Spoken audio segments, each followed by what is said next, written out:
IPCC the intergovernmental panel on climate change को अपनी sixth assessment report को 4 भागों में 2021 से 22 के बीच में रिलीज़ करना है।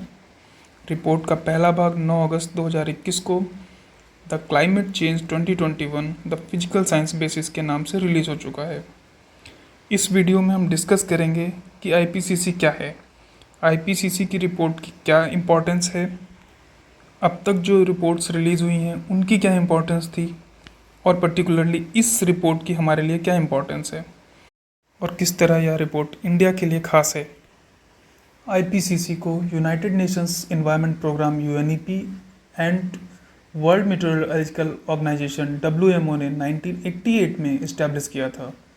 एज ऑन डेट इसके पैनल में 195 कंट्रीज़ हैं।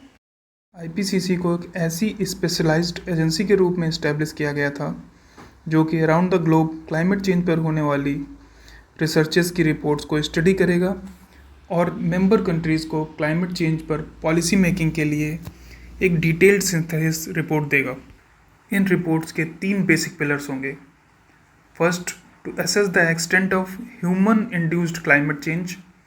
सेकेंड होगा इट्स पोटेंशियल इम्पैक्ट और थर्ड होगा to suggest the possible options for prevention.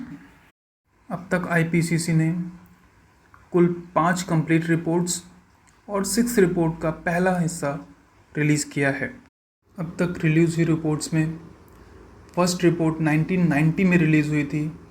इस रिपोर्ट की खास बात यह थी कि इसमें क्लाइमेट चेंज को एक ग्लोबल कॉन्सिक्वेंसेस का चैलेंज बताया गया था। इसके इफ़ेक्ट्स को मिटिगेट करने के लिए इंटरनेशनल कोऑपरेशन की बात कही गई थी। इस रिपोर्ट ने बाद में एक डिसीजिव रोल प्ले किया था in creation of UNFCCC, United Nations framework convention on climate change. 1992 में इस्टेब्लिश किया गया था और एज ऑन डेट 197 कंट्रीज़ ने इस कन्वेंशन को रेटिफाई किया हुआ है। इस सीरीज़ की दूसरी रिपोर्ट को 1995 में रिलीज़ किया गया और यही रिपोर्ट 1997 में क्योटो प्रोटोकॉल की बेसिस बनी। इस सीरीज़ की थर्ड रिपोर्ट को 2001 में रिलीज़ किया गया। इस रिपोर्ट में क्लाइमेट चेंज को इनएविटेबल माना गया, इसलिए इस रिपोर्ट का फोकस था to study the impacts of climate change और ये रिपोर्ट मेनली फोकस करती थी एडेप्शन नीड पर। सीरीज़ की फोर्थ रिपोर्ट को 2007 में रिलीज़ किया गया। इस रिपोर्ट में ग्लोबल वार्मिंग को 2 डिग्री सेंटीग्रेड पर लिमिट करने की बात कही गई। फिफ्थ असेसमेंट रिपोर्ट को 2013 और 14 के बीच में रिलीज़ किया गया। इस रिपोर्ट के इनपुट के बेसिस पर 2015 में पेरिस एग्रीमेंट को फॉर्मुलेट किया गया। सिक्स्थ असेसमेंट रिपोर्ट को 4 भागों में 2021 से 22 के बीच में रिलीज़ किया जाएगा। इसके फर्स्ट वर्किंग ग्रुप ने अपनी report climate change 2021 the physical science basis के नाम से 9 अगस्त 2021 को रिलीज़ की। इस रिपोर्ट को डिस्कस करने से पहले हमें 2015 में हुए पेरिस एग्रीमेंट के एम को डिस्कस करना ज़रूरी है। इस एग्रीमेंट का मेन एम था कि ग्लोबल वार्मिंग को 21st सेंचुरी के एंड तक प्री इंडस्ट्रियल लेवल के ऊपर 2 डिग्री सेंटीग्रेड या प्रेफरेबली 1.5 डिग्री सेंटीग्रेड पर लिमिट किया जाएगा। परंतु 9 अगस्त 2021 को रिलीज़ हुई फर्स्ट वर्किंग कमेटी की रिपोर्ट में यह बात क्लियरली हाईलाइट की गई है कि जिस तरह से हम इस डायरेक्शन में बढ़ रहे हैं, bye the end of this decade हम 1.5 डिग्री सेंटीग्रेड लेवल को सरपास कर जाएंगे।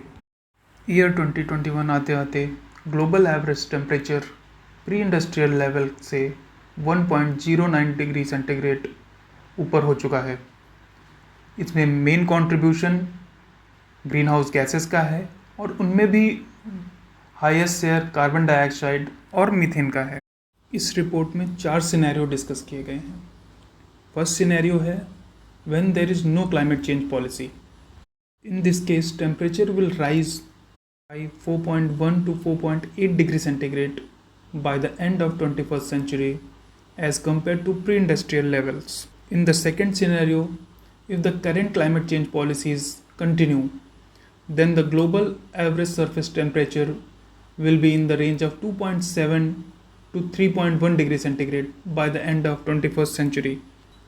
Third scenario में if we adhere to Paris Agreement pledges, तब भी temperature will rise by 2.4 degree centigrade. Fourth scenario में if we go for extreme emission cuts, then the temperature can be limited to 2 degree centigrade or 1.5 degree centigrade. But this scenario is possible only if we reach a consensus of cumulative net zero emission. Net zero emission वह condition है जिसमें हमारी emission intensity केवल उतनी होती है जितनी हमारे नेचुरल कार्बन सिंक्स की एब्जॉर्प्शन कैपेसिटी होती है। इसके लिए दो चीज़ें इंपॉर्टेंट हैं। फर्स्ट, हम अपनी इमिशन इंटेंसिटी को कंट्रोल करें। सेकंड, हम नेचुरल सिंक्स को कंजर्व करें। लेकिन जैसा कि रिपोर्ट में बताया गया है, temperature has risen 1.09 degree centigrade.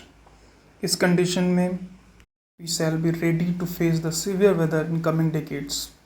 The calamities like glacial outburst, floods, droughts, heat waves, the most extreme phase of this as ocean warming and sea level rise.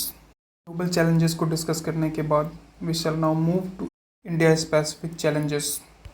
India has a very vast coastline of about 7,517 kilometers with many port cities like Chennai, Kochi, Kolkata, Mumbai, Surat and Visakhapatnam.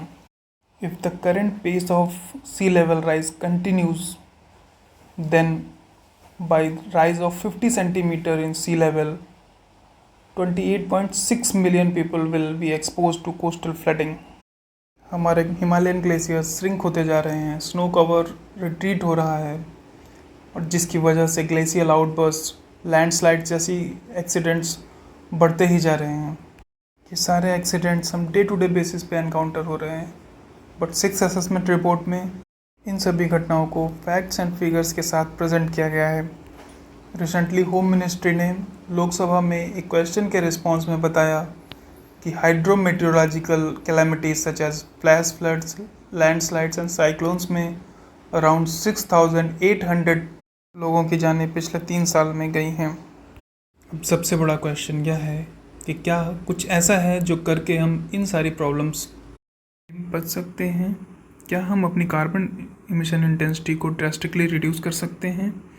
Video के इस part में हम इस बात की cost benefit analysis करेंगे। India में carbon emission के कई सारे सोर्सेज हैं, जैसे कि energy sector, industry, agriculture etcetera. लेकिन इनमें से major chunk of emission around 68% energy sector से होता है।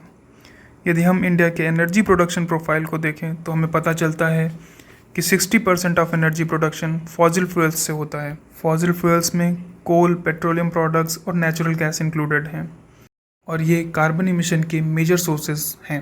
तो इस कंडीशन में यदि हमें अपनी इमिशन इंटेंसिटी को कम करना है तो हमें फॉसिल फ्यूल्स के पार्ट को कम करना होगा, लेकिन ऐसा करने से हमारी एनर्जी सप्लाई चेन डिसरप्ट हो जाएगी।